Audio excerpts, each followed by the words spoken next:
if I really want to tell you that, I have to tell you the beginning of how I started earning money. So my parents died at an early age. I was 17 years old. They didn't teach me how to, earn the money, how to save, and none of that. I had to learn a lot of that on my own. So I immediately started hustling in order to survive. Hustling at that time was doing anything for the buck, On my pursuit of a career, I learned a lot of things, on how to earn money, how to feed my belly,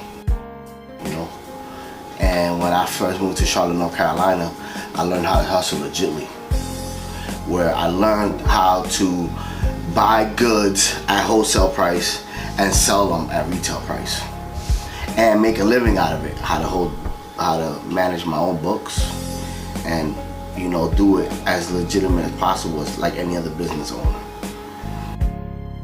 But when I started selling mixed CDs, I realized that was my market, because I could deal with people that I like and enjoy being with, and I also got a chance to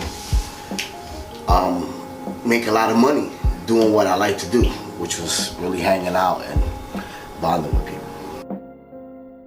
When I started selling DVD movies, in the era of the DVD movies, I became a movie buff, and I see my life play out like a story, and I was capable of selling that, selling a story.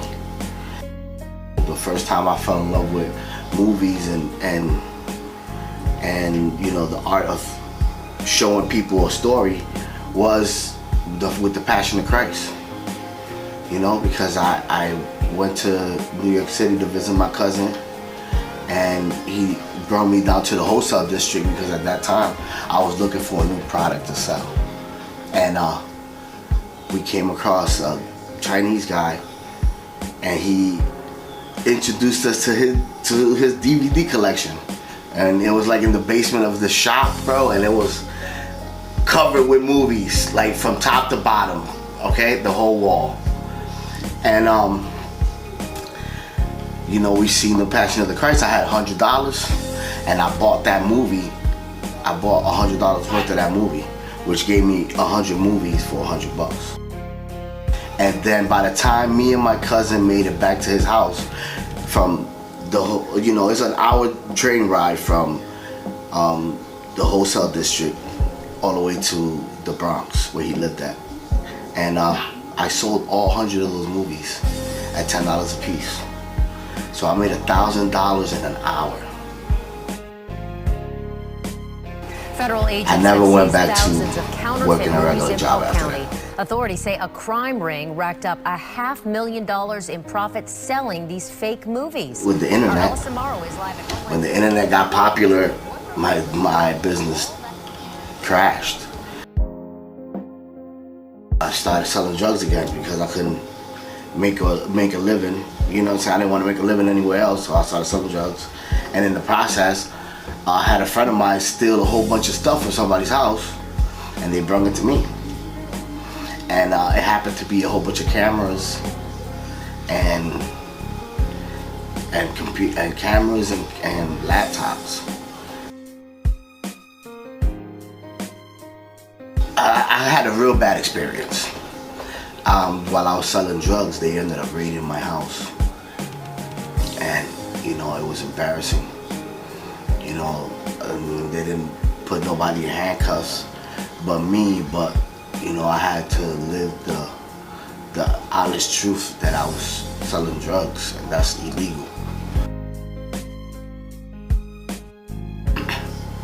And when I came home, I tried to work, and that got me violated. So I ended up choosing to go and choose something that I love. And at that time, I was taking pictures anyway. I was, I didn't play PlayStation 4 or 3 or the Nintendos or whatever, you know what I mean? I let that for the kids. I played with my cameras. I enjoyed myself taking pictures.